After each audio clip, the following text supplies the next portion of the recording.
Alrighty, I have no idea what episode this is because I keep losing track of shit. So, this is American Psycho. This is Tim. Hey. He is the person I know is an expert on this because you've actually read the book.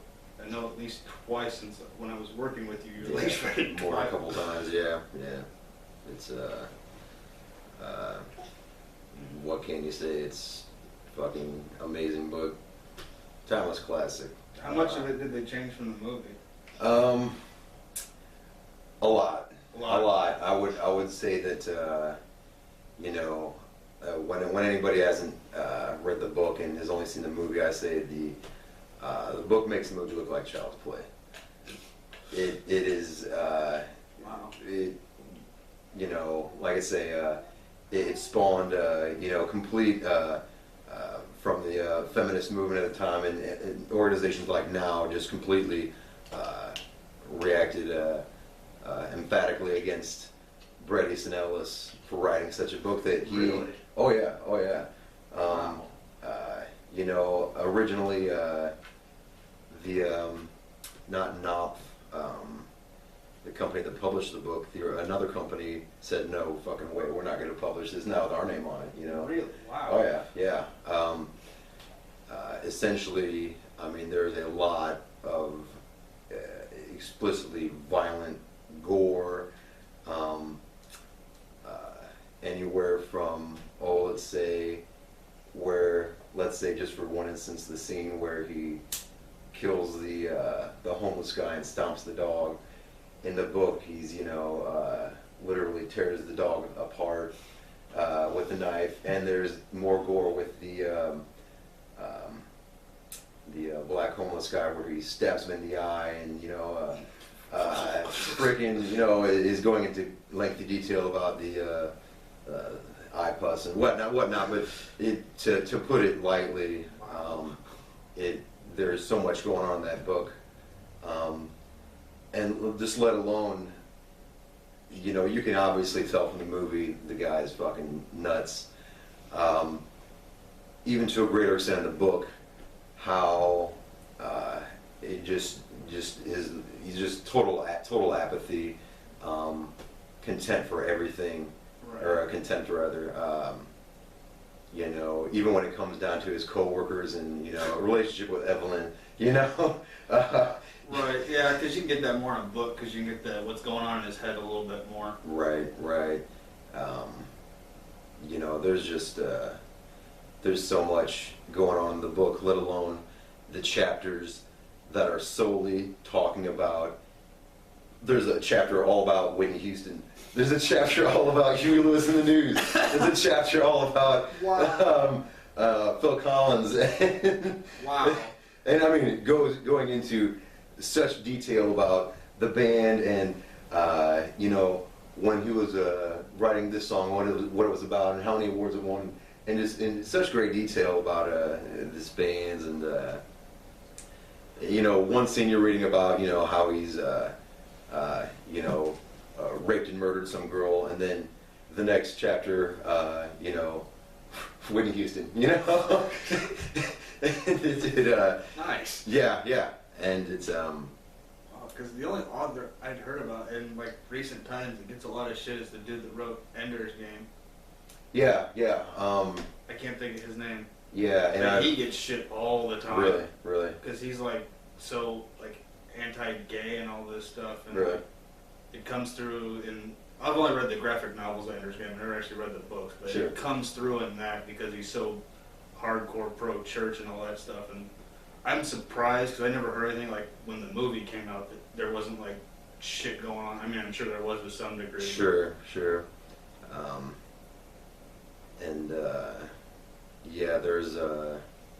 There's just so much going on in the book, and there's one thing that you really notice that they touched on a little bit in the movie about how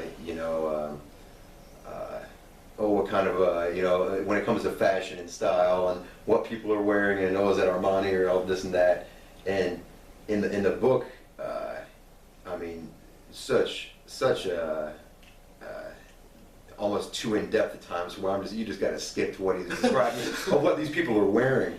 But a friend told me that the clothes that he's describing these people wearing, if you actually saw it on them, they would look just completely ridiculous, like fucking clowns or something, you know, and, which is really fucking clever, you know, just because most people don't have knowledge on that shit. Right. So you just like, cause the only thing, because the few times I've watched this movie, which is I feel fine now, but the first after I bought this movie, I had like 103 temperature for like 2 days, and I watched this movie on a loop. And the only thing I remember like the chainsaw scene because everybody remembers that. Yep, the yep. Hey Paul. Right. Yes. But does like the book leave it kind of ambiguous, like at the end, to where like whether or not he actually imagined all this stuff or not? It's essentially the same in that.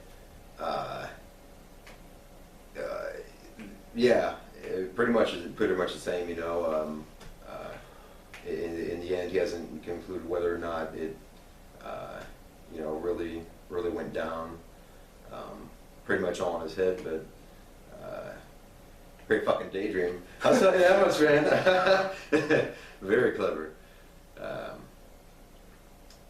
But yeah, I totally recommend to everyone, if you have not read the book, go get yourself a copy. You will not fucking regret it. Like you said, yeah, definitely.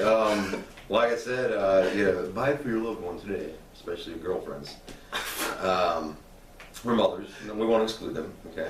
The readers, but but yeah, like I said, the replay value. You can read the book over and over and remembering things you've forgotten about, and it's a fucking treat each and every time. Well, let's watch this. Watch this shit, and then we'll be back. We'll be back. Maybe blood soaked, or have the room covered in plastic.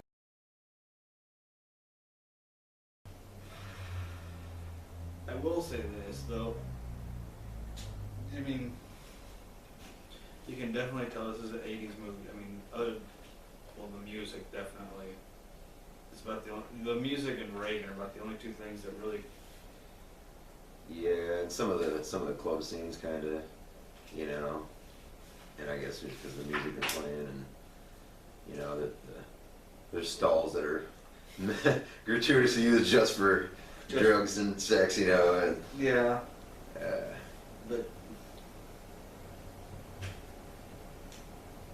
and the other movie, because this and Less Than Zero are the only two, because that takes place in the 80s too. Right? Yeah. You said that Lunar, does that take place in the 80s too? No, Lunar Park is modern based, and it's pretty autobiographical in that Bret Easton Ellis plays himself in the book, and pretty much starts out, he's talking about, you know, him writing Less Than Zero, and how people took to it, and how even in real life, you know, he thought that was a real poor version or take on the book, just because if you read Less Than Zero, real short read, but that's another amazing book that in the same sense is nothing like the you know, plot wise is kind of the same, but the fact that they chose Andrew McCarthy as the main character when Clay, the main character in the book, is a lot like Bateman, only in the sense that just so apathetic towards friends and what's going on around him, that he's just totally void.